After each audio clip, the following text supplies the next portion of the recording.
Usually I would start my intro with positivities and some jokes, but today I would like to address some serious problem with the Sunless Zone Zero, which is power creeping. This phenomenon has been the elephant in the room, the fox girl in the room for a while. Like Miyabi is not only the strongest characters in the game right now, she also pushed every single DPS down for a tier because other DPS are just incomparable. But it's still justifiable because we love the Fox Girl and we expect her to be broken. And the announcement of Trigger, she's not only just stunner, her attribute is also Electrics, which is exactly the same as Qingyi. Regardless of her mechanics, it is at least a soft power creep. But we also forgive that when we see the other side of Trigger, which is hot. But there's one thing that I took it personally, and I would take this resentment to the grave.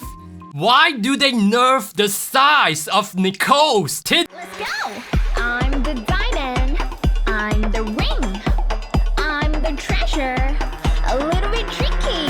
Look at me, can't you see? I'm a real match in reality.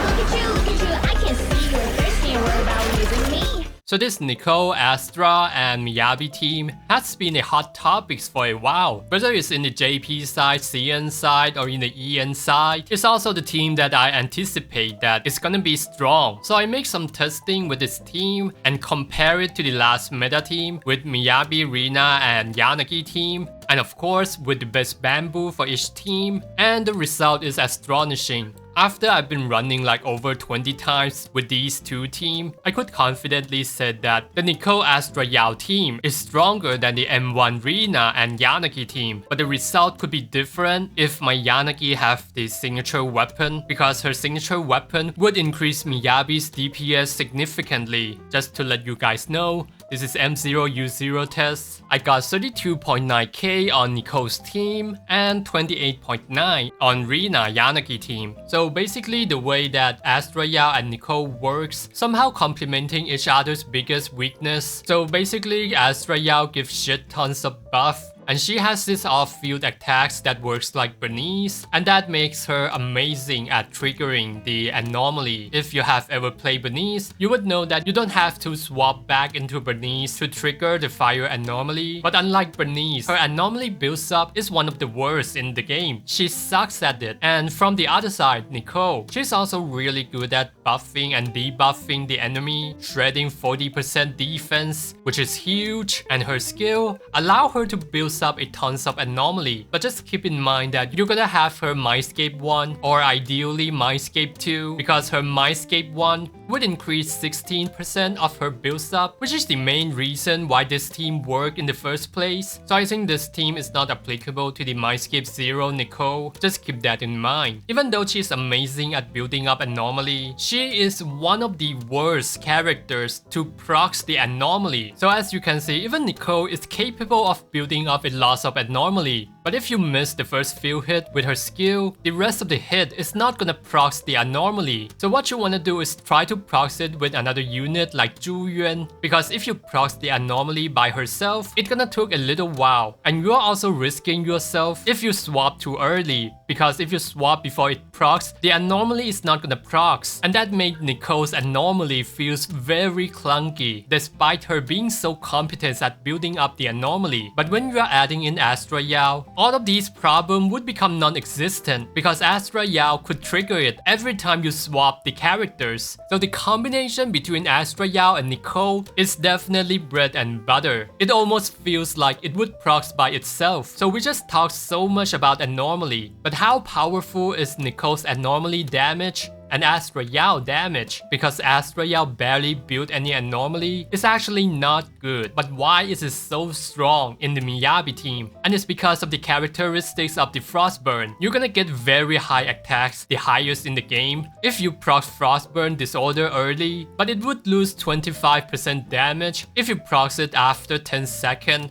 and 50% damage after 20 seconds. And yeah, I tested that. So the characteristics of the Forstburn in itself has a very high and very low in terms of damage. And it would be very rewarding when you set up the disorder correctly. But when you are actually playing in this team or pretty much any other disorder team, you shouldn't be focusing yourself on setting up, on proxying it as early as possible. Your main focus should be on building the anomaly and not exactly setting up to get the most out of it, unless you're trying to do one of those damage per screenshot. And it also seems like this Astra Nicole duo works with pretty much any other DPS, especially like Julian and Billy, and playing Evelyn with this duo is expected to be one of the best team of Evelyn, even better than Colada. But in this case, Nicole's build should be using energy regen over the anomaly mastery for the non-disorder unit. So this is my build on Miyabi, very standard, nothing special, and not the proudest build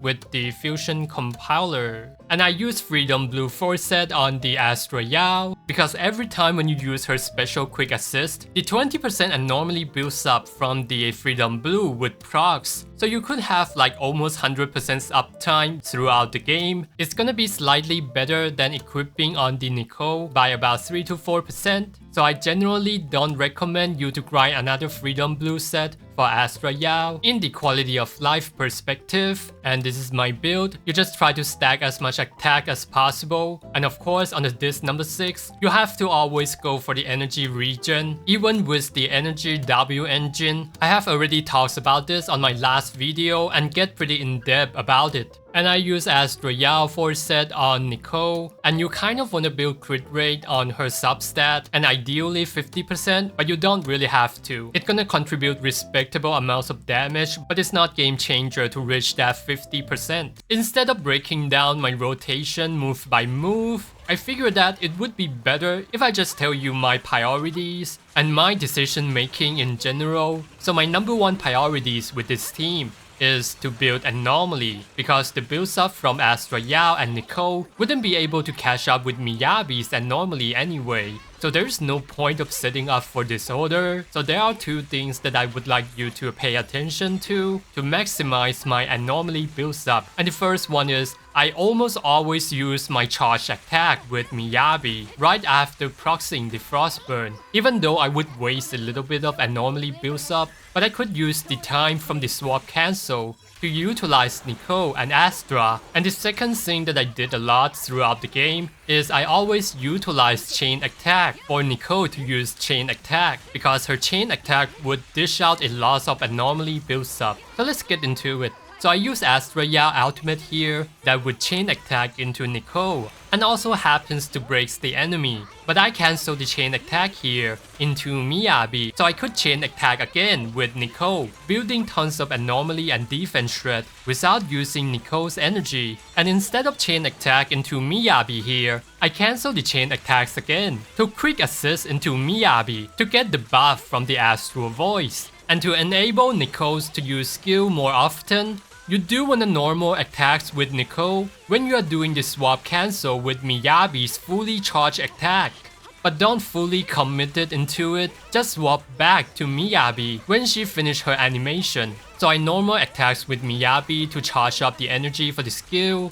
And as soon as I realized that the ultimate is up, I swapped to Nicole to use the skill for the defense shred before I used the ultimate. So I made a mistake here, ulting too early before I procs the anomaly, and waste pretty good amounts of anomaly builds up. But this is my best run, it is what it is. So I kind of dump all the resources into the enemy as soon as I have it, so that I could use ultimate as frequently as possible. This part is pretty important, so I use Miyabi's skill here and realize that the Forstburn doesn't procs, so I decide to procs it with normal attacks instead of using the fully charged attacks to maximize my anomaly builds up.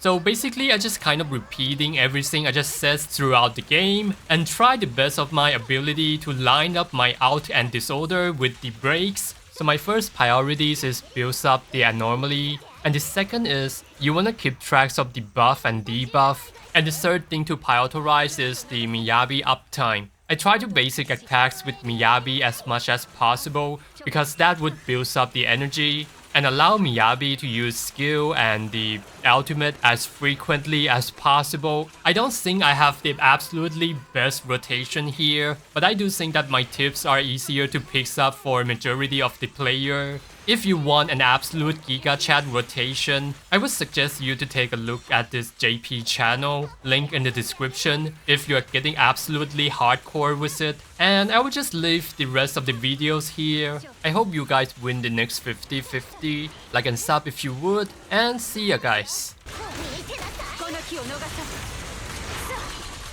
せいやっやっ終わりだやり受けてみなさい勝利を上となし動乱はこれに過ぎ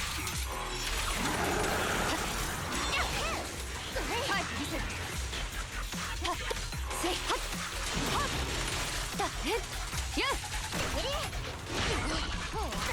見切った